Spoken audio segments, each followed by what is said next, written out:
Hello everyone, स्वागत है आपका फिर से नई क्लास के साथ जिसमें हम पॉलिटी डिस्कस करेंगे। जैसे हम डेली 50 क्वेश्चंस डिस्कस करेंगे वैसे ही हम आज भी 50 क्वेश्चंस डिस्कस करेंगे। लेकिन उससे पहले अगर आप मेरे चैनल पर न्यू हो, मेरी वीडियो फर्स्ट टाइम देख रहे हो, तो आपको मेरे चैनल को सब्सक्राइब करना है और मेरे साथ लास्ट तक बने रहना है। तो आज का हमारा फर्स्ट क्वेश्चन है, राज्य पुनर्गठन आयोग का गठन किस वर्ष किया गया था। जो राज्य पुनर्गठन आयोग है, मैंने आपको बताया था कि राज्य पुनर्गठन आयोग के अध्यक्ष कौन थे। तो इसके अध्यक्ष कौन थे? फजल अली। ठीक है, हमने लास्ट वीडियो में हमारा लास्ट क्वेश्चन था कि राज्य पुनर्गठन आयोग की अध्यक्षता जिसने की थी उनका नाम था फजल अली। ठीक है, फजल अली ने इसकी अध्यक्षता की। तो अब कह रहा है कि जो राज्य पुनर्गठन आयोग है उसका गठन कब हुआ था। तो इसका गठन कब हुआ था? 1953 में। गठन हुआ था 1953 में और इसकी अध्यक्षता किसने की थी? फजल अली ने। राज्य पुनर्गठन अधिनियम कब पारित किया गया? ठीक है, गठन हो गया है 1953 में। 1953 में गठन हो गया है और अब इसको पारित कब किया गया? ठीक है, राज्य पुनर्गठन आयोग जो राज्य पुनर्गठन अधिनियम है ये पारित कब हुआ था? 1956 में। कब हुआ था? 1956 में। 1956 में राज्यों का पुनर्गठन करने से, ठीक है, जब 1956 में राज्यों का पुनर्गठन हुआ था तो उस टाइम कितने स्टेट और कितने यूटीज बने थे? तो उसमें कितने बने थे? उसमें 14 राज्य और 6 संघ राज्य क्षेत्र बने। ठीक है, जब 1956 में राज्यों का पुनर्गठन हुआ था तो उसमें 14 राज्य, ठीक है, 14 स्टेट्स और 6 यूटीज बने थे। वर्तमान में भारतीय संघ में राज्यों और केंद्र शासित प्रदेशों की संख्या कितनी है? ठीक है, अभी वर्तमान में कह रहा है कि कितने टोटल स्टेट्स हैं और टोटल यूटीज कितनी है। तो ये बहुत ही बेसिक सा क्वेश्चन है, सबको पता है। हम 5th क्लास से 4th क्लास से ये पढ़ते आते हैं कि हाँ, हमारे कितने स्टेट्स है टोटल? 28 और 8 की क्या है? यूटी है। पहले हमारे पास 29 स्टेट्स थे और अभी जो जम्मू कश्मीर है, अब जम्मू कश्मीर को भी यूटी बना दिया है। तो क्या हो गया है? अभी 28 स्टेट्स हैं और 8 यूटीज है। भारत में इस समय शामिल है, ठीक है, वही सेम क्वेश्चन है, क्या कितने स्टेट थे और कितने यूटीज हैं। निम्नलिखित में से कौन सा एक संघ शासित प्रदेश नहीं है? इसमें कौन सा एक जो है ऑप्शन, इसमें कौन सा ऑप्शन यूटी नहीं है? दादर नगर हवेली तो है, लक्षद्वीप है, नागालैंड नागालैंड नहीं है क्योंकि नागालैंड क्या है? नागालैंड एक स्टेट है।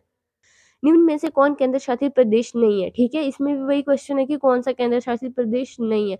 पुडुचेरी तो है, लक्षद्वीप भी है, मिजोरम। मिजोरम क्या है? मिजोरम एक स्टेट है, ये यूटी नहीं है। तो इसका राइट आंसर क्या हो जाएगा? Option C. कराईकल माहे या नाम सहित पुडुचेरी की फ्रांसीसी बस्ती को फ्रांसीसी सरकार ने किस वर्ष भारत को अर्पित किया था? ठीक है, मतलब कि कब सौंपा था? जो फ्रांसीसी सरकार है उसने कराईकल माहे यनाम सहित पुडुचेरी की फ्रांसीसी बस्ती को कब भारत सरकार को कब अर्पित किया था? तो ये कब किया था? 1954 में। कब किया था? 1954 में। पुडुचेरी को किस वर्ष भारतीय संघ में सम्मिलित किया गया? जो पुडुचेरी है उसको भारतीय संघ में कब सम्मिलित किया गया था? 1962 में। 1962 में।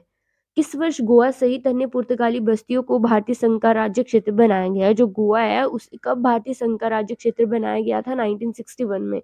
ठीक है, कब किया गया था? 1961 में। संविधान लागू होने के पश्चात निम्न में से कौन भारतीय संघ का एक आरक्षित राज्य था? ठीक है, कौन आरक्षित राज्य था? लक्षद्वीप समूह, दादर नगर हवेली, अंडमान निकोबार द्वीप समूह, सिक्किम। ठीक है, कौन था? सिक्किम। राइट आंसर क्या है इसका? Sikkim, option D. सिक्किम को किस वर्ष भारतीय संघ में संयुक्त राज्य के रूप में शामिल किया गया? जो सिक्किम है उससे पहले संयुक्त राज्य के रूप में शामिल किया गया है। जो अभी सिक्किम है, सिक्किम क्या है? एक स्टेट है ना, और पहले जो सिक्किम है उसे एक संयुक्त राज्य के रूप में शामिल किया गया था। तो वो कब किया गया था? इसे किया गया था 1974 में। ठीक है, हालांकि 1975 में इसे एक राज्य का दर्जा दिया गया था, लेकिन संयुक्त राज्य कब बना था? 1974 में। ठीक है, 1974 में संयुक्त राज्य का दर्जा दिया गया और 1975 में क्या हुआ? 1975 में इसे एक पूर्ण राज्य का दर्जा दिया गया। और साथ ही ये कौन से अमेंडमेंट में हुआ था? ये हुआ था 35वां, ठीक है? 35वां संविधान संशोधन 1974 में जब हुआ था, तो सिक्किम को संयुक्त राज्य के रूप में शामिल किया गया और 1975 में जब 36वां अमेंडमेंट हुआ था, ठीक है? 1975 में 36वां अमेंडमेंट हुआ था, तो सिक्किम को क्या किया गया? इसे राज्य का दर्जा दिया गया, ठीक है? ये बहुत इम्पोर्टेंट है, आपको याद रखना है। किस संवैधानिक संशोधन के अंतर्गत सिक्किम को भारत का एक सह राज्य बनाया गया? ठीक है, मैंने अभी बताया कि कौन-सा अमेंडमेंट था, वो 35वां, ठीक है? कौन-सा? 35 नंबर वाला जो अमेंडमेंट था 1974 में जो हुआ था, उसमें सिक्किम को सह राज्य का दर्जा दिया गया। हिमाचल प्रदेश को राज्य का दर्जा कब दिया गया और हिमाचल प्रदेश को कब दर्जा दिया गया था? 1971 को, ठीक है? 25 जनवरी 1971 को, ठीक है? 25 जनवरी 1971 को हिमाचल प्रदेश को राज्य का दर्जा दिया गया था और हिमाचल प्रदेश जो है उस टाइम 18वां राज्य बना था। कौन से नंबर वाला राज्य बना था? 18वें नंबर वाला राज्य बना था। कब हुआ था? 1971 में। किस आयोग की अनुशंसा के आधार पर पंजाब पुनर्गठन अधिनियम द्वारा पंजाब और हरियाणा राज्य गठित किए गए? ठीक है, जो पंजाब और हरियाणा राज्य है वो कब बने थे? 1966 में, ठीक है? कब बने थे? नवंबर 1966 में। और क्वेश्चन क्या कह रहा है हमसे कि कौन से आयोग की अनुशंसा के आधार पर इन दोनों का गठन हुआ था? तो वो कौन सी आयोग था? कौन सा आयोग था? धर आयोग, ठीक है? धर कमिटी, ठीक है? धर कमिटी की अनुशंसा के आधार पर पंजाब पुनर्गठन अधिनियम द्वारा पंजाब और हरियाणा राज्य गठित किए गए। कब किए गए थे? नवंबर 1966 में। निम्नलिखित में से किस वर्ष सिक्किम को राज्य का दर्जा दिया गया था? ठीक है, तो मैंने अभी आपको बताया कि जो सिक्किम है उसे पहले सह राज्य का दर्जा दिया गया और बाद में इसे राज्य का दर्जा दिया गया। जो इसे सह राज्य का दर्जा दिया गया वो कब दिया गया? 1974 में। लेकिन क्वेश्चन क्या पूछा है? इसे राज्य का दर्जा कब दिया गया? राज्य का दर्जा दिया है इसे 1975 में, ठीक है? कब दिया गया? 1975 में। और ये 1974 वाला कौन सा अमेंडमेंट था? 35 और 1975 वाला अमेंडमेंट 36। भारतीय संघ में सम्मिलित किया गया 29वां राज्य है, ठीक है? जो भारतीय संघ है उसमें 29वां राज्य कौन सा शामिल किया गया था? तेलंगाना। हालांकि अब 29 स्टेट्स तो है नहीं, अब कितने हैं? 28। 2014 में, ठीक है? 2014 में जो स्टेट ऐड हुआ था वो 29वां राज्य बना था, वो कौन सा था? तेलंगाना। झारखंड राज्य का गठन कब हुआ? ठीक है, जो झारखंड राज्य है उसका गठन कब हुआ था? 15 नवंबर 2000 में, ठीक है? 15 नवंबर 2000 में। सिक्किम भारत का 22वां राज्य बना, ठीक है? ये भी इम्पोर्टेंट क्वेश्चन है। जैसे मैंने आपको बताया कि जब हिमाचल का गठन हुआ था, जब हिमाचल प्रदेश पूर्ण राज्य का दर्जा जब दिया गया था 25 जनवरी 1971 को, ठीक है? 1971 को पूर्ण राज्य का दर्जा मिला था और वो 18वां राज्य बना था। और जो सिक्किम है, सिक्किम कौन से नंबर वाला राज्य बना था? 22वां, ठीक है? 22वें नंबर वाला राज्य कौन-सा है? सिक्किम है। और कब बना था? कौन से अमेंडमेंट के द्वारा ये स्टेट बना था? तो ये बना था 36वें अमेंडमेंट के द्वारा, तो मैंने ये आपको पहले ही बता दिया और ये कब हुआ था? 1975 में। उत्तराखंड राज्य के सृजन के समय 11वें वित्त आयोग ने इसे निम्नांकित राज्य का दर्जा दिया। जब उत्तराखंड राज्य का सृजन हुआ था, 11वें वित्त आयोग ने इसे कौन से राज्य का दर्जा दिया था? तो ये था विशेष वर्ग का राज्य, ठीक है? कौन सा था? विशेष वर्ग का राज्य। किसी राज्य से कोई क्षेत्र पृथक कर या दो या अधिक राज्यों को मिलाकर या किसी राज्य क्षेत्र को किसी राज्य के साथ मिलाकर नए राज्य का निर्माण कौन कर सकता है? तो ये मैंने आपको पहले ही बताया था कि अगर किसी राज्य में, अगर किसी स्टेट में कोई भी चेंजेस करनी है या फिर उसके एरिया को बढ़ाना है, घटाना है, उसका नेम चेंज करना है, कोई भी ऐसा कुछ होता है तो उसका जो राइट्स है, उसके राइट्स किसके पास है? पार्लियामेंट के पास। किसके पास है? पार्लियामेंट के पास, संसद के पास। संविधान के प्रथम अनुच्छेद के अनुसार भारत, तो ये हम बहुत ही बार पढ़ चुके हैं कि जो भारत है वो क्या है? राज्यों का एक यूनियन है, ठीक है? राज्यों का एक संघ है। राज्य पुनर्गठन आयोग की सिफारिशों के अनुसार भारतीय राज्यों का व्यापक पुनर्गठन कब पूरा किया गया था? तो ये कब पूरा किया गया था? 1956 में, ठीक है? कब किया गया था? 1956 में। मध्य प्रदेश राज्य का गठन कब हुआ था? जो मध्य प्रदेश स्टेट है उसका गठन कब हुआ था? तो ये हुआ था 1956 में, ठीक है? 1 नवंबर 1956 में मध्य प्रदेश का हुआ था और पंजाब और हरियाणा का हुआ था 1966 में, हिमाचल प्रदेश का हुआ था 1971 में और सिक्किम का हुआ था 1975 में। कितने? 1, 2, 3, 4 है ना? 4 हमने स्टेट्स जो है पहले पढ़ चुके हैं और अभी हमने पढ़ा है मध्य प्रदेश का कब हुआ है? 1 नवंबर 1956 में।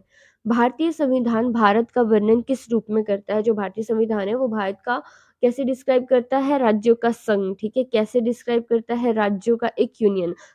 हरियाणा राज्य कब बना? ठीक है? तो मैंने आपको बताया था जो पंजाब और हरियाणा राज्य हैं वो कब बने थे? 1966 में। 1 नवंबर 1966 को पंजाब और हरियाणा का गठन हुआ था। भारतीय संविधान में राज्य के नीति निर्देशक तत्व ग्रहण किए गए हैं। ठीक है? हमें पता है कि जो नीति निर्देशक तत्व हैं, जो हमारे नीति निर्देशक तत्व हैं वो हमने कहाँ से लिए हैं? आयरलैंड के कॉन्स्टिट्यूशन से लिए हैं। ठीक है? और ये कौन से आर्टिकल में है? 36 से 51 में। और ये कौन से पार्ट में है? ये भी हमें पता है। ये कौन से पार्ट में है? पार्ट 4 में। और तो क्वेश्चन क्या पूछा है? भारतीय संविधान के राज्य के नीति निर्देशक तत्व ग्रहण किए। हमने नीति निर्देशक तत्व कहाँ से लिए हैं? हमारा ऑप्शन बी। कहाँ से लिए हैं? आयरलैंड से। और पूर्व सोवियत संघ यानी कि रशिया, रशिया से हमने क्या लिया है? हमारी फंडामेंटल ड्यूटीज। राज्य के नीति निर्देशक तत्वों का उल्लेख भारतीय संविधान के किस भाग में है? हमने अभी बोला है कि हाँ, कौन संविधान के कौन से पार्ट में है? पार्ट 4 में। भारतीय संविधान के किस अनुच्छेद में राज्य के नीति निर्देशक तत्वों का उल्लेख है? तो कौन से आर्टिकल में है? 36 से 51। संविधान का वह कौन सा भाग है जो संविधान के निर्माताओं के मस्तिष्क और उद्देश्य को प्रतिबंधित करता है? वो कौन सा ऐसा पार्ट है? वो है राज्य के नीति निर्देशक तत्व। ठीक है? कौन से राज्य के नीति निर्देशक तत्व? और संविधान की आत्मा किसे कहा जाता है? संविधान की प्रस्तावना को। संविधान की प्रस्तावना क्या होगी? संविधान की आत्मा। राज्य के नीति निर्देशक तत्वों में निम्नलिखित में से किन किन प्रकार के सिद्धांत अंतर्निहित हैं? ठीक है? कौन कौन से सिद्धांत उसमें अंतर्निहित है? प्रशासनिक सिद्धांत, सामाजिक, आर्थिक, ठीक है? इनमें से सभी। ठीक है? क्या है? जो तीनों ही प्रशासनिक सिद्धांत, सामाजिक सिद्धांत और आर्थिक सिद्धांत, ये तीनों ही क्या है? हमारे नीति निर्देशक तत्वों में आते हैं। भारतीय संविधान में राज्य के नीति निर्देशक सिद्धांतों को शामिल करने के पीछे मुख्य उद्देश्य क्या था? ठीक है? इसके पीछे ऑब्जेक्टिव क्या था? तो ये था कल्याणकारी राज्य की स्थापना करना। कल्याणकारी राज्य की स्थापना करना किसका उद्देश्य था? ये ऑब्जेक्टिव था। राज्य के नीति निर्देशक तत्व हमारे जो है उनका ऑब्जेक्टिव था। संविधान में राज्य के नीति निर्देशक तत्वों को शामिल करने के पीछे क्या उद्देश्य था? वही सेम क्वेश्चन है। उनके पीछे क्या उद्देश्य था? सामाजिक और आर्थिक लोकतंत्र की स्थापना। सामाजिक आर्थिक लोकतंत्र की स्थापना। निम्न में से किसने नीति निर्देशक सिद्धांतों को बैंक की सुविधा अनुसार देय उत्तर दिनांकित चक्का है? ठीक है? ऐसे कौन हुए हैं जिसने नीति निर्देशक सिद्धांतों को बैंक की सुविधानुसार देय उत्तर दिनांकित चेक कहा है? ठीक है? वो कौन थे? केटी शाह। केटी शाह ने बताया था कि जो नीति निर्देशक सिद्धांत है वो बैंक की सुविधानुसार देय उत्तर दिनांकित चेक है। ठीक है? भारतीय संविधान का कौन सा अंग समाजवादी व्यवस्था स्थापित करने की प्रेरणा देता है? जो भारतीय संविधान है कौन सा ऐसा पार्ट है जो समाजवादी व्यवस्था स्थापित करने के लिए प्रेरणा देता है? वो क्या है? राज्य के नीति निर्देशक सिद्धांत। संविधान में कल्याणकारी राज्य का आदेश दिया जाता है। किसमें दिया जाता है? कल्याणकारी राज्य का आदेश किसमें दिया जाता है? वो दिया जाता है नीति निर्देशक सिद्धांत में, नीति निर्देशक तत्व में। नीति निर्देशक सिद्धांत है वो क्या है? वाद योग्य नहीं, वाद योग्य, मौलिक अधिकार, उपरोक्त में से कोई नहीं। तो इसका राइट आंसर क्या है? इसका राइट आंसर है वाद योग्य नहीं है। जो हमारे नीति निर्देशक सिद्धांत है वो वाद योग्य नहीं है। नीति निर्देशक तत्वों का क्रियान्वयन निम्नलिखित में से किस पर निर्भर करता है? तो ये किस पर निर्भर करता है? सरकार के पास उपलब्ध संसाधनों पर। ठीक है? सरकार के पास उपलब्ध संसाधनों पर निर्भर करता है। मूल अधिकार और राज्य के नीति निर्देशक तत्व में क्या अंतर है? जो हमारे फंडामेंटल राइट्स हैं और डायरेक्टिव प्रिंसिपल्स हैं उन दोनों में क्या डिफरेंस है? तो अभी हमने थोड़ी देर पहले पढ़ा था कि जो नीति निर्देशक सिद्धांत है वो वाद योग्य नहीं है। ठीक है? वो वाद योग्य नहीं है। जो मूल अधिकार है, फंडामेंटल राइट्स है, वो वाद योग्य है। ठीक है, तो राइट आंसर क्या हो जाएगा इसका? ऑप्शन सी, मूल अधिकार वाद योग्य है, जबकि राज्य के नीति निर्देशक तत्व नहीं। मौलिक अधिकार एवं राज्य के नीति निर्देशक तत्वों के विषय में कौन सा कथन सही है? ठीक है, मौलिक अधिकार और नीति निर्देशक तत्वों में कौन सा सही है? वे एक दूसरे के पूरक है। ठीक है, इसका राइट आंसर क्या है? ऑप्शन बी, वे एक दूसरे के पूरक है। कौन? फंडामेंटल राइट्स और हमारे डायरेक्टिव प्रिंसिपल्स। एक कल्याणकारी राज्य के निर्देश आदर्श वर्णित है। ठीक है, अभी हमने पढ़ा है क्या है राज्य के नीति निर्देशक सिद्धांत, किसकी बात करता है? कल्याणकारी राज्य की। नीति निर्देशक तत्वों को कार्यान्वित करने के लिए क्या मूल अधिकारों का हनन हो सकता है? जो डायरेक्टिव प्रिंसिपल्स है उनको कार्यान्वित करने के लिए जो हमारे फंडामेंटल राइट्स हैं उनका हनन हो सकता है? हाँ, हो सकता है, लेकिन कुछ एक का ही हो सकता है, सबका नहीं हो सकता है।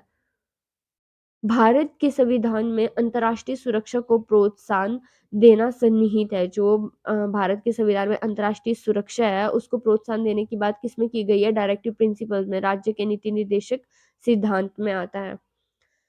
समान कार्य के लिए समान वेतन भारत के संविधान में सुनिश्चित किया गया है। एक, इसका मतलब है कि अगर कोई मेल किसी काम को कर रहा है, अगर वो 8 घंटे किसी काम को कर रहा है और वहीं फीमेल उसी काम को 8 घंटे कर रही है, ठीक है?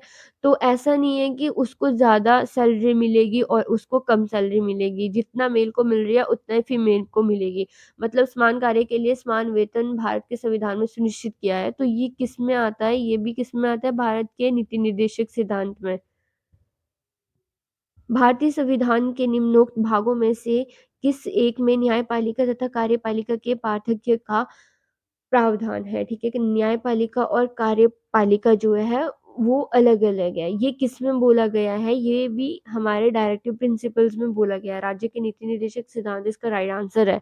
भारतीय संविधान में राज्य के नीति निर्देशक सिद्धांत को किस मुख्य कारण से सम्मिलित किया गया है? ठीक है, नीति निर्देशक सिद्धांत को क्यों सम्मिलित किया गया है? हमने बहुत ही बार पढ़ लिया है कि कल्याणकारी राज्य की स्थापना के लिए किसको किया गया है? राज्य के नीति निर्देशक सिद्धांत को किया गया है। मूलभूत संविधान में कौन से भाग में राज्य लोक कल्याण की संकल्पना सम्मिलित की गई है? ठीक है, किसमें राज्य लोक कल्याण की संकल्पना सम्मिलित की गई है? एक ही क्वेश्चन बार-बार आ रहा है, वो चाहे कैसे भी हमसे पूछा जाए आंसर तो वही होगा जो हमने पढ़ा है। क्या है? राज्य के नीति निर्देशक सिद्धांत। संविधान का कौन-सा अंश भारत के नागरिकों को आर्थिक न्याय प्रदान करने का संकेत देता है? ठीक है, आर्थिक न्याय प्रदान करने का संकेत कौन देता है? हमारे फंडामेंटल राइट्स या प्रिएम्बल या फिर हमारे डायरेक्टिव प्रिंसिपल्स। तो ये जो तीनों ही हैं, ये तीनों ही आर्थिक न्याय प्रदान करने का संकेत देते हैं। तो राइट आंसर क्या है इसका? Option D. निम्नांकित में से कौन-सा राज्य नीति का नीति निर्देशक सिद्धांत नहीं है? 14 वर्ष तक के बच्चों को निःशुल्क अनिवार्य शिक्षा प्रदान करना, अंतर्राष्ट्रीय शांति को प्रोत्साहन, गोवध निदेश, निजी संपत्ति की समाप्ति। तो इसका राइट आंसर क्या है? निजी संपत्ति की समाप्ति। ये नीति निर्देशक सिद्धांत के अंडर नहीं आता है, ये कोई नीति निर्देशक सिद्धांत नहीं है। तो इसका राइट आंसर क्या होगा? निजी संपत्ति की समाप्ति। सो गाइज़, ये थी आज की वीडियो। होप कि आपको वीडियो अच्छी लगी हो। अगर आपको वीडियो अच्छी लगी है तो आप वीडियो लाइक कर दें और शेयर कर दें। Thank you.